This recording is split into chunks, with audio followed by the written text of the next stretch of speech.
बिस्मिल्लाहिर्रहमानिर्रहीम। पेश खिदमत है खुतबा नंबर 2। सिफ़ैन से पलटने के बाद फरमाया, अल्लाह की हम्द व सना करता हूँ, उसकी नेमतों की तकमील चाहिए, उसकी इज्जत व जलाल का आगे सर झुकाने और उसकी मईसत से हिफाजत करने के लिए उससे मदद मांगता हूँ, उसकी किफ़ायत व दस्तगारी का मोहताज होने की वजह से। जिसे वो हिदायत करे वो गुमराह नहीं होता, जिसे वो दुश्मन रखे उसे कोई ठिकाना नहीं मिलता, जिसका वो कफील हो वो उसका मोहताज नहीं रहता। हम और तलब इमदाद वो है जिसका हर वजन में आने वाली चीज से पल्ला भारी है और हर गंजे गुराह माया से बेहतर व बरतर है। मैं गवाही देता हूँ कि अल्लाह के अलावा कोई माबूद नहीं जो यकता व ला शरीक है। ऐसी किसी की गवाही जिसका खुलूस परखा जा चुका हो और जिसको निचोड़ बगैर किसी शांबे के दिल का अकीदा बन चुका है, जिंदगी भर हम उसी से वाबस्ता रहेंगे और उसी को पेश आने वाले खतरात के लिए जखीरा बनाकर रखेंगे। यही गवाही ईमान की मजबूत बुनियाद और हुस्न अमल का पहला कदम और अल्लाह की खुशनुदी का जरिया है और शैतान की दूरी का सबब यह है। और ये भी गवाही देता हूँ कि मोहम्मद सल्लल्लाहु अलैहि वसल्लम उसके अब्द और रसूल हैं, जिन्हें शोहरत याफ्ता दीन, मनकूल शुदा निशान,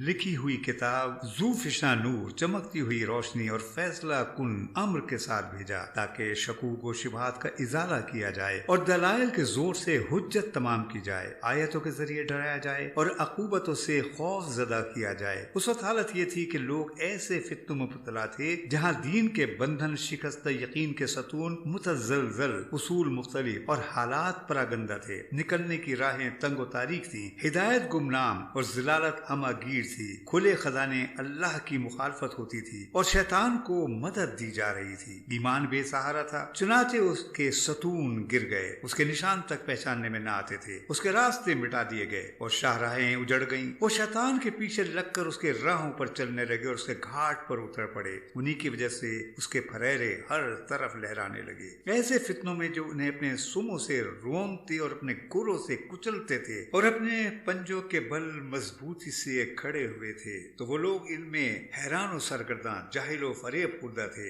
एक ऐसे घर में जो खुद अच्छा मगर उसके बसने वाले बुरे थे, जहाँ नींद की बजाय बेदारी और सुरमे की जगह आंसू थे। उस सरजमीन पर आलम के मुंह में लगाम थी और जाहिल मोअज़्ज़िज़ और सरफराज था। इसी खुतबे का एक हिस्सा जो अहले बैत नबी से मुतालिक है। वो सरे खुदा के अमीन और उसके दीन की पनाहगाहें हैं, इल्म इलाही के मखज़न और हुकूमतों के मरज्जा हैं, कुतुब आसमानी की घाटियां और दीन के पहाड़ हैं। इन्हीं के जरिए अल्लाह ने उसकी पुश्त का खम सीधा किया और उसके पहलुओं से ज़ोफ की कपकपी दूर की। इसी खुतबे का एक हिस्सा दूसरों से मुतालिक है। उन्होंने फिस्को फजूर की काश की गफलत व फरेब के पानी से इस उम्मत में किसी को आले मोहम्मद पर कयास नहीं किया जा सकता। जिन लोगों पर उनके एहसानात हमेशा जारी रहे हों वो उनके बराबर नहीं हो सकते। वो दीन की बुनियाद और यकीन के सतून हैं। आगे बढ़ जाने वाले को उनकी तरफ पलट कर आना है और पीछे रह जाने वालों को उनसे आकर मिलना है। हक विलायत की खुसूसियात इन्हीं के लिए हैं और उन्हीं के बारे में पैगंबर की वसीयत और उन्हीं के लिए नबी की विरासत है। अब ये वो वक्त है